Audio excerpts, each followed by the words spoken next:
happened in the motorcade route. Something, I repeat, has happened in the motorcade route.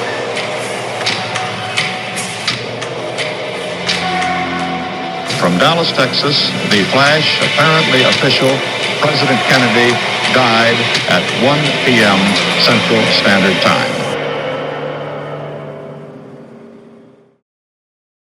Welcome to the End of Innocence. I'm your host, John Young. Wow, what a weekend it was last weekend in Dallas for the 62nd anniversary of the assassination. I met so many of our podcast listeners and subscribers, and had a blast on all the tours that we conducted over the weekend. Some of you were seeing Dealey Plaza for the first time. It was neat seeing your reactions to all the places we'd went. Played such a huge part in that weekend back in November of '63. I want to give a special shout out today to the Meeker boys, Dan, Jeff, and Landon. This weekend they gifted me with a Bell & Howell 8mm camera, just like the one that Abraham Zapruder used to film the murder of John F. Kennedy. Thank you so much for the gift, guys.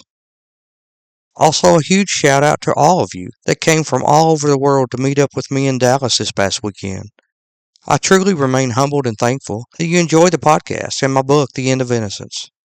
The search for the truth in the JFK assassination marches on because of folks like yourself.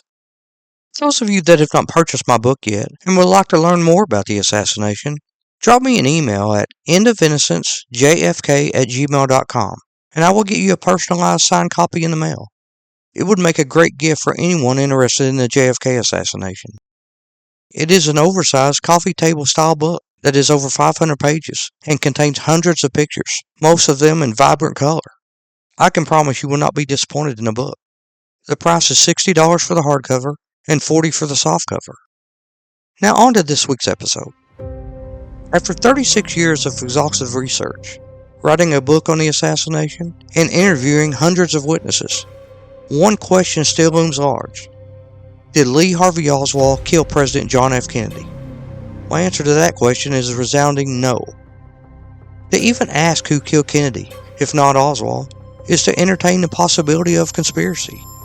But after decades of studying the evidence, I can't ignore what we've uncovered. Here's a brief overview of why I believe Oswald was not the assassin. No credible eyewitnesses placed Oswald on the 6th floor of the Texas Schoolbook Depository at the time of the shooting. Warren Report's case for placing Lee Harvey Oswald on the 6th floor of the Texas Schoolbook Depository at 12:30 rests heavily on one man, pipefitter Howard Brennan.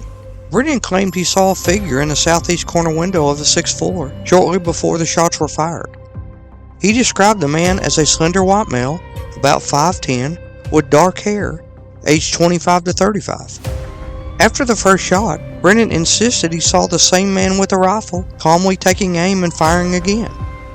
Yet a close look at the Zapruder film, when the first shots are fired, shows Brennan looking down Elm Street, toward President Kennedy's direction, not up at the 6th floor window of the Texas Schoolbook Depository building. Also, when presented with Oswald in a police lineup that very evening, Brennan faltered. His words were telling. He said, quote, "He looks like the man, but I can't say for sure," end quote. In other words, the one witness who supposedly saw the assassin in action could not positively identify Oswald when given the chance. Defenders of the Warren Report argue Brennan withheld his identification out of fear for his safety. But this explanation is speculative and rests on Brennan's later claim to the Warren Commission that he could have identified Oswald that night. Such retrospective confidence does not erase the fact that, in the moment, he failed to make the identification. Moreover, Brennan's vantage point raises serious doubts. He was standing 6 stories below, looking up at a half-closed window. The shooter would likely have been crouched or leaning forward, with only part of his body visible. Under those conditions, how reliable could Brennan's impression of the man's face truly be? The Warren Report leans on Brennan because he is the only witness who explicitly places Oswald with a rifle in the window. But the fragility of his testimony, an uncertain lineup identification, and a difficult viewing angle makes him a shaky foundation for such a critical claim. If Brennan's account collapses under scrutiny, so too does the report's attempt to firmly anchor Oswald on the 6th floor at 12:30. Buell Wesley Fraser's account of Oswald bringing in a rifle into the building is riddled with inconsistencies, wrong dimensions, and no corroborating witnesses. My sister and I, we went, as I said, my sister, Miss Lady Mae Fraser Randall, they arranged for us to come to Washington, D.C. to testify for the Warren Commission. We both testified, and during my testimony, they would ask me things, and they would try to get me to change my testimony to what they wanted. And when I would not do this, now here's the catcher, listen to this real well. They said, oh, he doesn't know, he's just mistaken. Well, that to me, it just said, you just soon to punch me in the face, because I've never forgotten that. And I read some of their comments. How can someone that wasn't even there know all the answers? I don't know all the answers, and I don't know anybody does. But when you testify before somebody and you tell them the truth, and they don't like your answer, oh, he's mistaken, he just doesn't know. But they were trying to get you to explain why you didn't notice the gun in the back of the car. Because there was no gun. That's what they wouldn't buy. The police department here in Dallas didn't do it, and neither did they. Medical evidence contradicts the lone gunman theory, challenging both the rear entry wound narrative and the Warren Commission's single bullet theory. The location of the head wound is key evidence. Since a bullet almost always makes a small wound when it enters and a large wound when it exits, a big wound at the back of JFK's head would indicate a shot from the front, and more than one shooter. Most of the doctors and nurses who treated the president at Parkland did see a large wound at the rear of the head. Dr. Robert McClelland. It was in the right back part of the head, very large. Nurse Audrey Bell. There was a massive wound at the back of his head. Dr. Charles Carrico. There was quite a large defect about here on his skull. Dr. Ronald Jones. Well, my impression was that there was a wound in this area of the head, right in this area. The Dallas doctor's recollections about an exit wound in the back of the president's head are confirmed by witnesses at the Bethesda Hospital autopsy. I mean, a big gaping hole in the back of the head. Floyd Reeby, a photographer on duty, talked with Wayne Friedman. So it's like somebody put a piece of dynamite in a tin can and light it off. There was nothing there. Open area all the way across into the rear of the brain like that. From the top of the head almost back to near the base of the skull. You could see where that part was gone. So eyewitnesses in Dallas and Bethesda describe a wound extending all the way to the back of the head. What about the official photos and x-rays?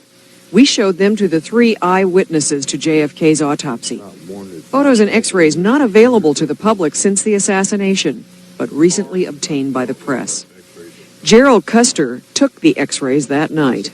Is this the x-ray picture that you took, and is this the wound that you saw on the president? This area here was gone. Not this area. Not this area. Floyd Reeby assisted with the autopsy photos. The 2 pictures that I've seen that you showed me that are supposedly from the archives are not what I saw that night. Now, I don't know where those pictures came from. The back of the head looked like that? What did the back of the head look like? It had a big hole in it. This whole area was gone. Does that look like what you saw? No, it doesn't look like what I saw.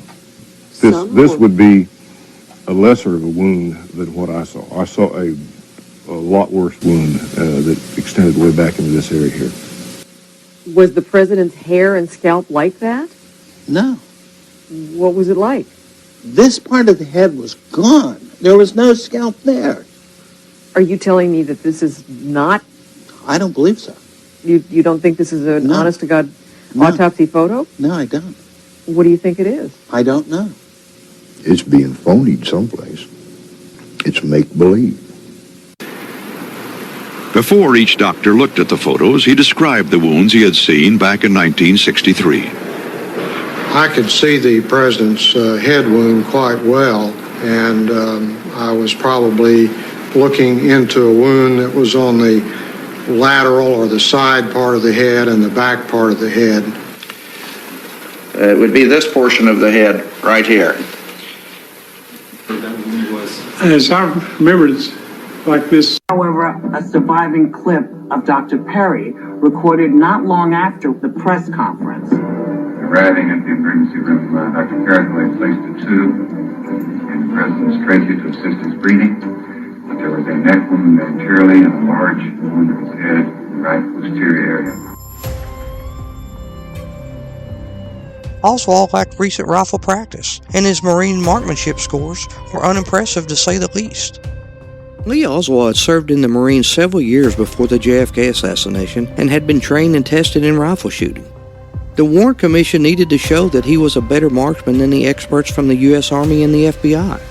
In the late 1950s, U.S. Marines were categorized at 3 levels of shooting ability, according to the scores they achieved at a standardized test of their accuracy.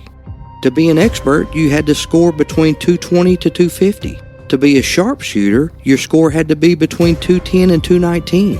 And to just be an average marksman, your score had to be 190 to 209. According to his Marine scorecard, Oswald was tested twice.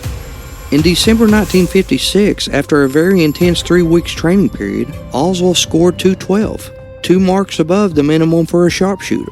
But in May 1959, he scored 191, which is only 1 mark above the minimum for a marksman and only 1 point higher than the bottom of the scale. Lieutenant Colonel Allison Folsom testified to the Warren Commission to interpret Oswald's Marine records. He said that Oswald's score of 191 was, quote, low marksmanship rating and showed that he was a rather poor shot, end quote. So Oswald's Marine Corps rifle accuracy test demonstrate that he was towards the lower end of the scale, though he did pass the test both times. But what did Oswald's fellow Marines think of him as a shooter? Nelson Delgado met Oswald in the Marines around Christmas of 1958. He considers himself to have been one of Oswald's closest friends in the Marines. Delgado said that at the range, Oswald would hit 2 out of 10 usually. Sometimes Oswald would miss completely, which is called Maggie's drawers, and it is noted by a red flag in that shooter's lane. Delgado described Oswald's shooting skills in more detail when he talked to Mark Lane back in 1967. This is an interview with Sergeant Nelson Delgado, who served in the Marine Corps with Lee Harvey Oswald. Sergeant Delgado appeared as a witness before the Warren Commission. Sergeant, prior to your Warren Commission testimony, were you interviewed by agents of the FBI? Yes, they came to my home in South Jersey to interview me. First 2 visits, they came just to get my story, what I knew about Oswald, how close we were, and things like that. After that, then they started, the questions were tending to break my story down. Sergeant, where are you now stationed? Down in one of the missile sites in South Jersey. I've been there since prior to the assassination of Kennedy. I've been here now for 3 years, and this month, the 20th to be exact, I'm leaving for Vietnam. When did you first meet Oswald? Just prior to the Christmas of 1958, Lee Oswald reported into our unit. Oswald and I got along very good together. We were, like I said, working in the same jobs. Involving aircrafts and radar, we controlled them from the ground and ran intercepts. We were about 40 enlisted men that really participated in this job. All of us knew Lee, and he knew all of us. We got along fine. We had discussions. Was Oswald interested in guns? They say he was a gun enthusiast, but I recall many instances where we stood inspections and he was constantly being gigged for having a dirty weapon and then taking improper care of his weapon. He was always reminded when he had to clean the weapon. Never took it upon himself to do so. Do you have personal knowledge of Oswald's ability with a rifle? At the range, he couldn't prove by me that he was a good shot. As any person who's ever served in the armed forces could tell you, there's a part in the qualification that calls for rapid firing. This is done with 10 shots, 8 in a clip and 2 that you load by hand. They give you maybe 45 seconds to be exact to fire these 10 rounds. Well, when you fire these, then you stand away from your firing position till everyone has finished firing. Then the targets are brought down and scored. The targets are run back up and they're dissed for the number that you have hit, 5s, 4s, 3s, or misses. Well, in Oswald's particular case, it was quite quite funny to look at, because he would get a couple of discs. Maybe out of the possible 10, he'll get 2 or 3 Maggie's drawers. Now, these are a red flag that's on a long pole, and this is running from left to right on the target itself. And you don't see this on the firing line too often, not the Marine firing line. And it's you can't help but notice it when you're seeing discs around some of the things coming up and down, and farther on down the line you see a flag waving. Well, that was going to catch your eye anyway. And we thought it was funny that Oswald was getting these Maggie's drawers so rapidly, one after the other. And this is why I can't think that he would be a good shot, because a good shot doesn't pull this. He'll pull a 3, but he won't pull a Maggie's drawer. It's a complete miss. How did the FBI react to your statement that Oswald was a poor shot? They tried to disprove this. They did not like the idea when I came up with the statement that Oswald, as far as I knew, Oswald was a very poor shot. Do you feel that the agents of the FBI actually tried to get you to change your statement that Oswald was a poor shot? Yes, sir, I definitely do. Sherman Cooley also met Oswald in the military. Cooley said, quote, "If I had to pick one man in the whole United States to shoot me, I'd pick Lee Harvey Oswald. I saw the man shoot. There is no way he could have ever learned to shoot well enough to do what they accused him of doing in Dallas." End quote. Another military cohort of Oswald was James Persons. Persons said Oswald had below average coordination, which he thought was a major factor in Oswald's very poor marksmanship. So it's safe to say that at least some of Oswald's military peers had doubts about his ability to pull off the assassination. During his test in the Marines, Oswald had used presumably a good to excellent rifle. The Memico Carcano rifle that was discovered on the 6th floor of the Texas Schoolbook Depository, however, was a cheap old weapon. It was examined by the FBI's firearms specialist, who stated that, quote, "Every time we changed the adjusting screws to move the crosshairs in the telescopic sight in one direction, it also affected the movement of the impact or the point of impact in the other direction. We fired several shots and found that the shots were not all landing in the same place, but were gradually moving away from the point of impact." End quote. The timeline of Officer J.D. Tippett's murder makes Oswald's involvement logistically impossible. Now, another problem with the Tippett case was the timing, all right? And what I mean by that is that the Warren Commission said that Oswald, after the shooting of Kennedy, left work, was driven by a taxi to his rooming house in Oak Cliff, that he was only at the rooming house for a short period of time, that he picked up his revolver and walked outside and went to a corner across the street. That corner, by the way, accommodates a bus line that if you get on board the bus, goes the wrong way from 10th and Peyton, which is the scene of the Tippett shooting. But anyway, that's the last time the landlady saw him. And she said that he was there at about 1:04. All right. Well, the Warren Commission tells us that Oswald then walked from that corner to 10th and Peyton, and Tippett was killed at about 1:15. And of course, they say Oswald did it. Now, the problem with this is a distance of about 9/10 of a mile.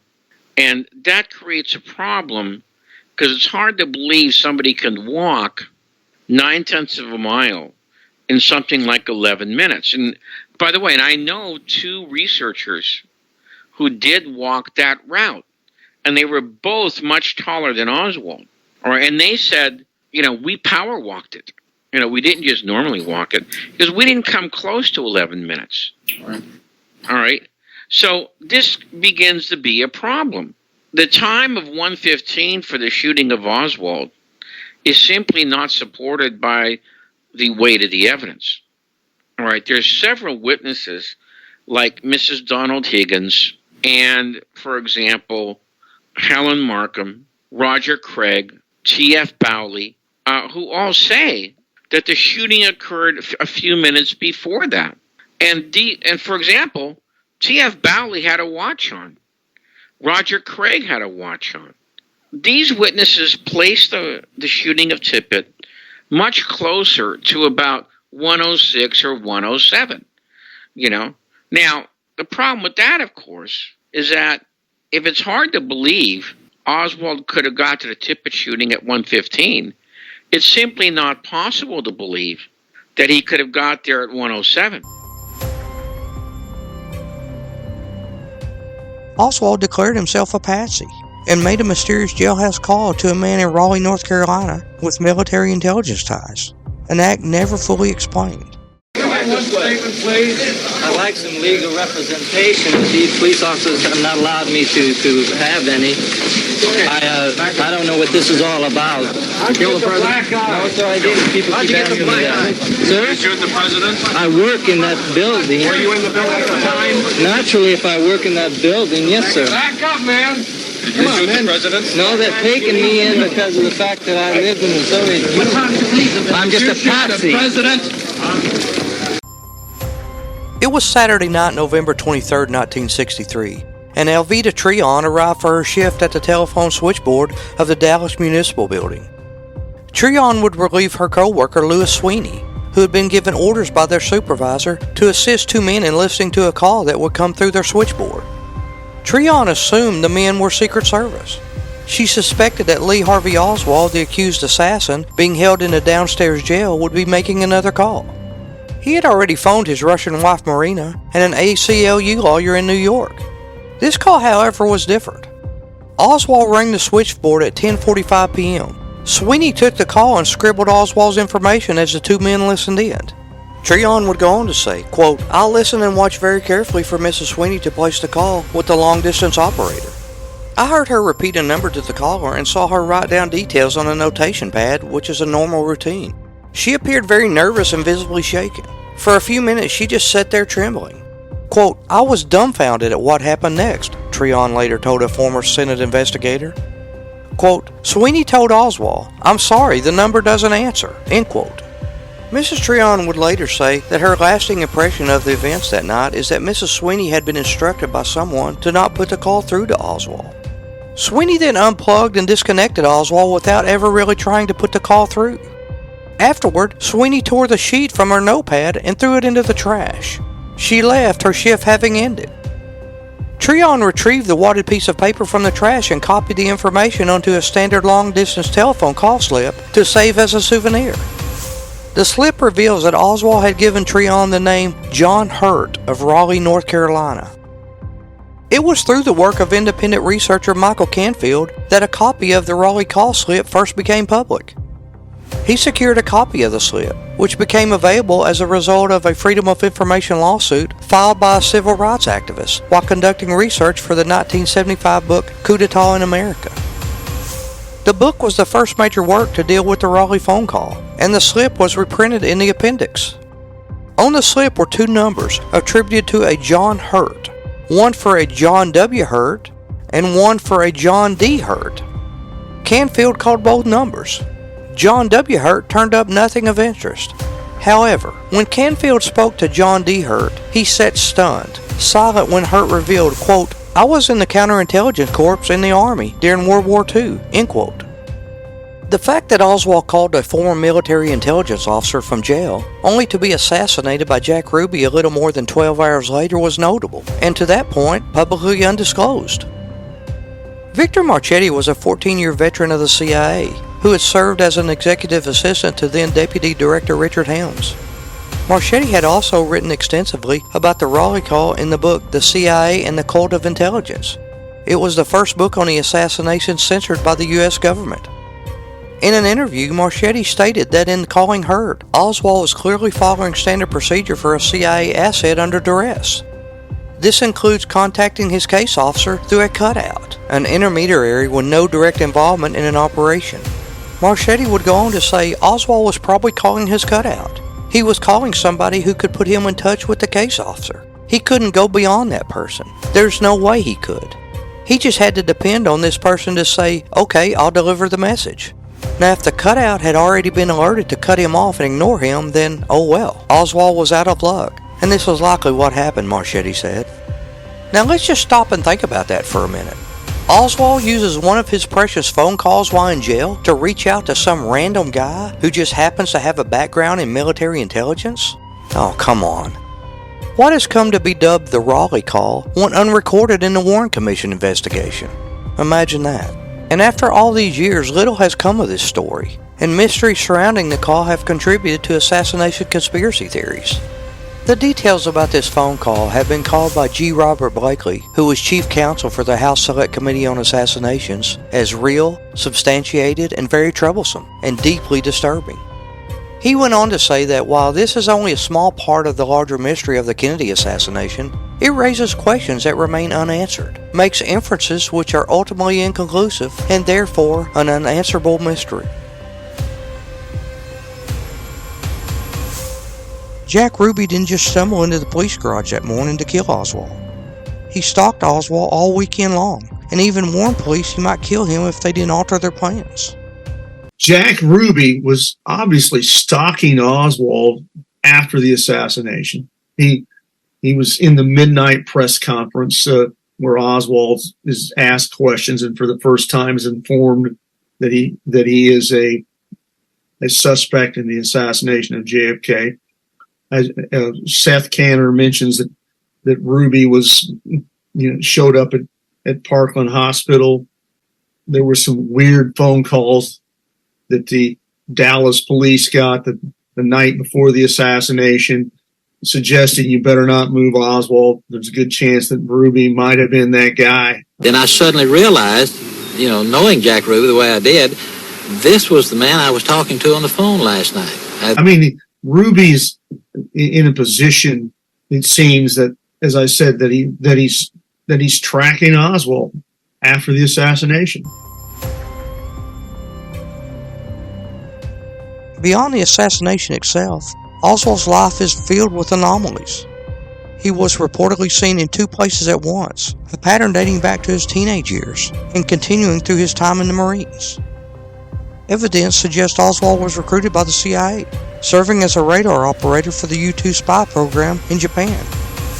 His medical discharge was a ruse, orchestrated with help from his mother. He applied to the Albert Schweitzer College, a school allegedly funded by a CIA conduit.